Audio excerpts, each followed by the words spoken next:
What's up, everybody? It's Vague here today, and I'm going to be starting a new series, in my opinion, where I start to state most of my opinions on certain things. Today it's going to be about Friday the 13th, the video game, and I'm going to see how long I can keep this series up. I'm probably just going to slack on it and then make another one next year. But hopefully I don't, because I have a friend named Wolfman Lewis who he has a poetry corner, and he has 330 episodes, and that man's a fucking champ. That man deserves to have his shit on Netflix originals. But anyway, I'm gonna try and keep this up as long as I can, and today's about Friday the 13th video game. Personally, I think the game is pretty bad, and I have a couple friends who play this game, and I'm not trying to poke their ass and try and poke a reaction out of them, but overall, I do not like this game. There are many factors that came into it. I got it for free, and I still wouldn't have played it if I knew how it went.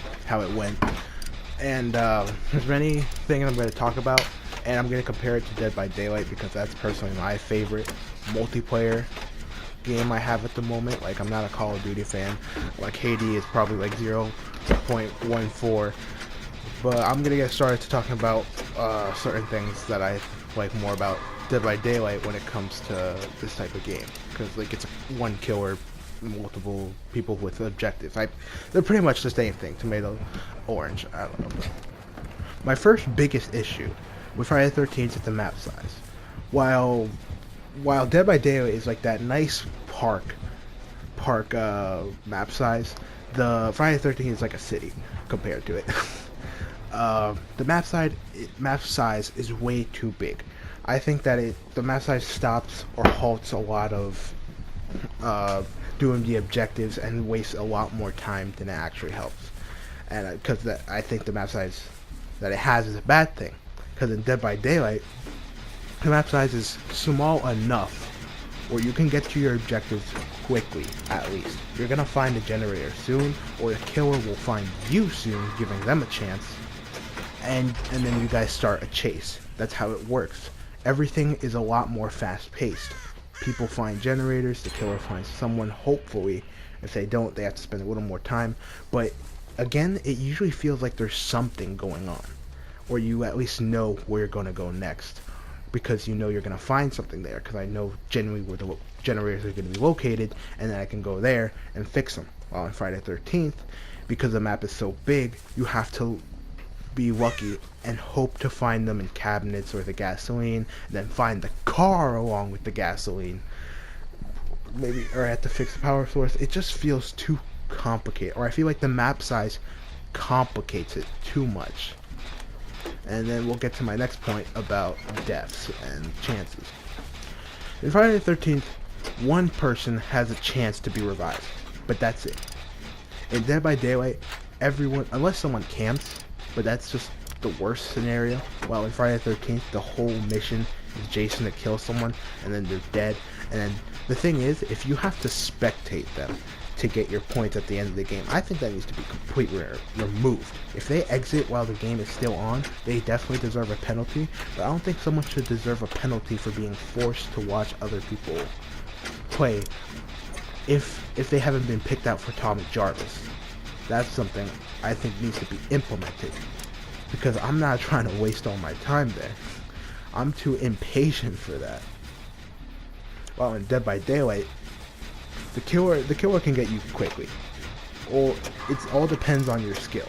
And again, that's with Friday the 13th, but I feel like in this one, it's a lot more reactive. There's more looping and putting the power down at the right time. It's more mind game rather than Friday the 13th, or at least more obvious of mind games than Friday the 13th. And that's exactly what I really like about this game. Dead by Daylight is my child. It's my soul game. This would be the banner of my channel. But the mind games make it so much more better play, and even if you do fail as a character and they hook you, you have 2 more chances, unless your teammates are bad, and that sucks sometimes, but I think it's better to have that chance rather than to have only one life with a chance to come back. It's you're more into the game throughout all of its time. And with Friday the 13th, if you die first, That sucks because now you have to spectate everyone. Well, on this one, you could be down first, yet you still could be the last one to die, escape, or you can still play throughout the match. That's the thing I really enjoy about it. And Friday the 13th, I didn't enjoy about it. Last thing I'm going to talk about is roles. And I know both of these games have perks, and I gotta get more into Friday the 13th perks, but in Dead by Daylight, I think they're just way more effective. Because in this one, I have a pretty simple class setup. Because each perk that I have right now really helps. First of all, Urban Evasion helps in two things. Helps me to get to generators and to avoid the killer. Self-care is used after I avoid the killer in a chase, using Urban Evasion, meaning I can heal myself. Empathy is to see where the killer is at and to see if I can continue working on my generator or if I should be worried if the killer's near me. And Sprint Burst if the killer ever gets the jump on me. And then I get a good speed boost to give me a chance to at least make the chase even longer. Maybe to get to a pallet and to avoid a hit. So my class is pretty revolved around doing generators. That's what I really like. Friday the 13th, I just can't really see that. And if the friends that play it, tell me if I'm wrong, because I need to know. But in Dead by Daylight, I think they're just way more effective at doing perks. Because right now, the mode is the same, just like Friday the 13th. But I feel like if you change your perks, you definitely change your playstyle. Because I feel like in Friday the 13th, it's so luck revolved where it doesn't feel like you have your own kind of playstyle. And yeah, if I'm wrong about that, just tell me. Anyone, I have a couple friends, and yeah, like maybe if they want to try it again, I could try it again in the future, but again, it never hooked me. So I need like a good reason to do it. Alright, hopefully the people that I actually know play Friday the 13th.